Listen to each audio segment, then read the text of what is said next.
Imvula ayizange ibadikibalise abathandi bomculo wesintu njengoba bebuthane enkundleni Caris Fountain eThekwini edilini lomculo kaMaskandi umbuso wamaciko. Leli dili liqale ngengoma kaShameni. Bongani Gema uyasibikela.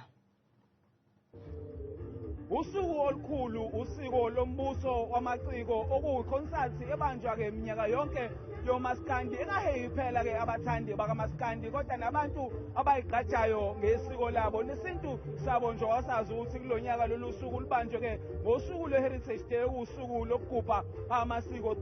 Mapholoba mhlambe siphe nje umqondo wokufika nale idea yokuqala amaciko kaMaskandi uheha abantu ukuthi bazojabula behlangene lapha eCaris Fountain. Inhloso mfethu into esayibuka kakhulu ukuthi lolu suku namhlanje ufica abantu bevunule edrobheni belijabulela belibungaza kodwa bengenayo indawo bangaya kuyona beqoqane kuyona bekwazi ukujabula ndawonye. Sasiqhamuka nalomcimbi wanamhlanje ukuthi bonke abantu abavunule abathanda ukuzoqhakambisa amagugu esintu bekwazi ukuzabula bezobandakanya nathi bejabule kube mnandi bekwazi ukusina ingoma bevunule bebe yona yonke into enhle. Asiuqali kulonyaka sijwayele ukubona mhlawumbe okuphi okunye singakulindela njengoba iminyaka eqhubeka futhi nawo uqhubeka uya ngokukhula.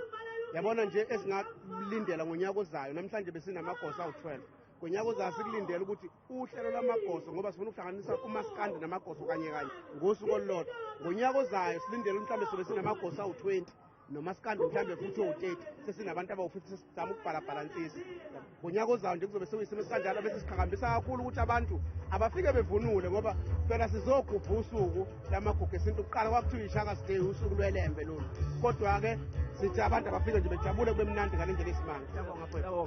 uGengcobo loyo-ke umhleli wamaciko kaMaskandi ikhonsathi ebanjwa la eCaris Fountain.